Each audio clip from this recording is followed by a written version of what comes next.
Screen पे एक video देख रहे हैं। वीडियो में देख रहे हैं आप डोनाल्ड ट्रंप को। डोनाल्ड ट्रंप क्या कहते हैं? डोनाल्ड ट्रंप कहते हैं भैया ओमान अगर रास्ते में आया ना तो ओमान की भी क्लास लग जाएगी। स्क्रीन पर इस वीडियो को सुनिए। Control it with the blockade. We have a blockade. We control it with the blockade. And I like the idea of declaring it a territory. When might you do that? We have total control over the strait. Now they can be a nuisance. ये video Pakistan के लिए बहुत ज़्यादा खास है क्योंकि इसने अभी एक नया नाटो की तरह संगठन बनाने की कोशिश की है। जानेंगे आगे क्या चल रहा है। अमित शाह ने भी कैसे गुस्सा दिला दिया है पाकिस्तान को। अमित शाह ने ऐसा क्या राज खोल दिया जिसके बाद पाकिस्तान बुरी तरीके से बौखलाया हुआ दिख रहा है। जानेंगे क्या चल रहा है यहाँ पर। वहीं जब से गठबंधन बना है तब से एक के बाद एक परीक्षा क्यों शुरू हो गई है पाकिस्तान की। जियोपॉलिटिक्स में बहुत कुछ चल रहा है। हमेशा की तरह जानने को मिलेगा बहुत कुछ। आइए जानते हैं इन खबरों को विस्तार से। स्क्रीन पे एक ट्वीट देखिए। शहबाज शरीफ का ये ट्वीट है। दरअसल डोनाल्ड ट्रंप के ट्वीट पर ये जवाब दे रहे हैं। ये एक भी मौका नहीं छोड़ रहे हैं डोनाल्ड ट्रंप की तारीफ करने का। दरअसल डोनाल्ड ट्रंप ने 10-11 दिन बाद ये कहा था कि मैं बहुत खुश हूँ। सऊदी अरब, तुर्की, पाकिस्तान इन्होंने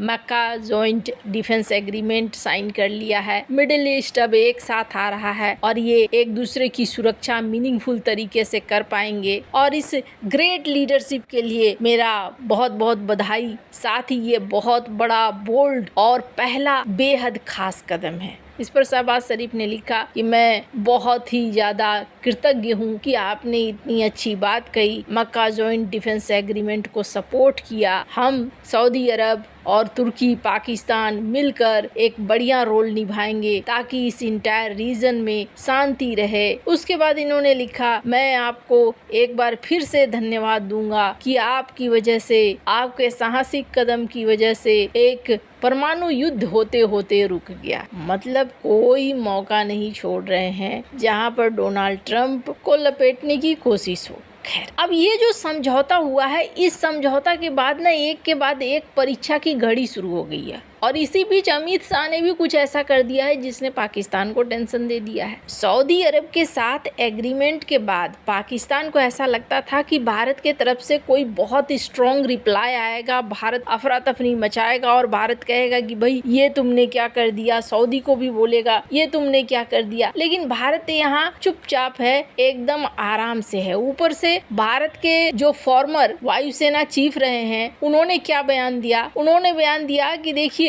अगर आप ये सोच रहे हैं कि पाकिस्तान, तुर्की, सऊदी अरब का ये डिफेंस एग्रीमेंट भारत को रोक सकेगा, अगर पाकिस्तान के ऊपर भारत ने मन बना लिया है एक्शन लेने का, तो ऐसा कुछ नहीं होगा। सऊदी अरब की बात करें तो सऊदी अरब बहुत मैच्योर है और तुर्की की बात करें तो तुर्की तो पाकिस्तान से ज्यादा जरूर है मैच्योर। यानी कि यहाँ पर ये बता रहे हैं कि भैया समझदार सऊदी अरब बहुत ज्यादा है और तुर्की पाकिस्तान से कुछ ज्यादा है और हमें रोकने की बात अगर आती है तो रुकेगा नहीं। अभी का सीन क्या है? शहबाज शरीफ इस तरीके से बाल्टी भर के तेल लेकर इसलिए नहीं दौड़ रहे हैं डोनाल्ड ट्रंप के पीछे। स्क्रीन पर आप देख रहे हैं एक आर्टिकल। अमेरिका के जो राजदूत हैं सर्जियो गौर, वो कश्मीर विजिट करने वाले हैं, श्रीनगर पहुंचेंगे और ये अमेरिका के लिए भी बहुत ज्यादा मायने करता है, ये किसी से छिपा हुआ नहीं है। अब यहाँ जाकर ये कुछ बयान देंगे, क्या देते हैं वो देखने वाली बात होगी। पर ये तो रही ऑपरेशन सिंदूर की भारत की तरफ से। अगर बात करें पाकिस्तान की परीक्षा की तो यहाँ रोज उसकी परीक्षा होनी शुरू हो गई है। हुती विद्रोहियों ने लाल सागर पर हमले करने शुरू कर दिए हैं। सऊदी के मिलिट्री शिप और जहाजों के ऊपर, नावों के ऊपर लगातार हमले करने शुरू कर दिए हैं। ये स्क्रीन पर आप आर्टिकल देख सकते हैं। अब ऐसे में काहे का ये गठबंधन, जब ये गठबंधन कुछ एक्शन ही नहीं ले पाएगा। फिलहाल इस गठबंधन के ऊपर ही सवाल उठने शुरू हो गए हैं। पर इसी बीच अमित शाह ने एक और बड़ा काम किया है। स्क्रीन पर एक ट्वीट देख रहे हैं। बहुत सारे लोगों को समझ में नहीं आएगा कि क्या हुआ है। हमारी जो खुफिया एजेंसी है, हमारे कई विभाग हैं, वो चुपचाप तरीके से अपना काम करते करते हैं लेकिन बहुत बड़ा काम करते हैं। उस बहुत बड़े काम को लोग ध्यान नहीं दे पाते हैं। तब एक बहुत बड़ा बवाल बनता है जब बहुत बड़ा बम विस्फोट हो गया, क्या कोई आतंकी घटना हो गई। लेकिन तब इस बात को नजरअंदाज कर दिया जाता है जब एक बहुत बड़े घटना को होने से रोक दिया गया। इसी को अमित शाह ने बताया। अमित शाह ने एक ट्वीट किया और अमित शाह ने यहाँ कहा कि भारत सरकार ने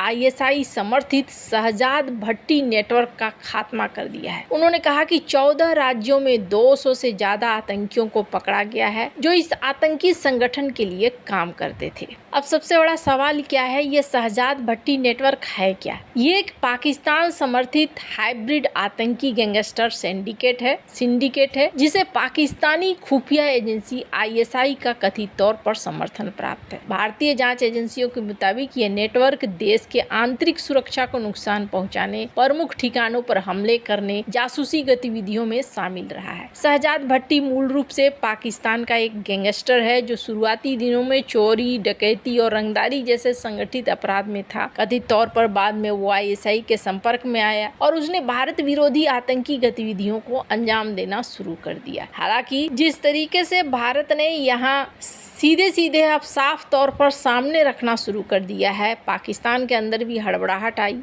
पाकिस्तानी विदेश मंत्रालय ने एक बयान जारी किया और कहा यह आरोप बेबुनियाद है। इनका कहना है कि भारत एक दुर्भावनापूर्ण अभियान के तहत इस तरीके से कर रहा है। पाकिस्तान ने फिर से पुराना कुलभूषण जाधव का राग छेड़ा, जिन्हें कथित तौर पर बलूचिस्तान से पकड़ा गया था। पाकिस्तानी विदेश मंत्रालय का कहना है कि पाकिस्तान भारत के गृह मंत्री द्वारा लगाए गए उन आरोपों को सख्ती से खारिज करता है जिनमें भारत में हुई कुछ गिरफ्तारियों को पाकिस्तान से जोड़ने की कोशिश की गई है। विदेश मंत्रालय का कहना है कि इस तरह का दुष्प्रचार पाकिस्तान के खिलाफ भारत के उस दुर्भावनापूर्ण अभियान का उदाहरण है जिसका मकसद देश के आंतरिक सुरक्षा चुनौतियों से ध्यान भटकाना है और घरेलू राजनीतिक फायदे के लिए पाकिस्तान को दोषी ठहराना है। हालांकि अभी एक डॉक्यूमेंट्री भी रिलीज हुई है जिस डॉक्यूमेंट्री में ऑपरेशन सिंदूर के बारे में डिटेल दिया गया है, जहां अजीत डोभाल ने ये भी बताया कि एयरपोर्ट पर जब PM मोदी मिले थे तब PM मोदी ने क्या कहा था। PM मोदी ने ये भी कहा था कि जहां भी होंगे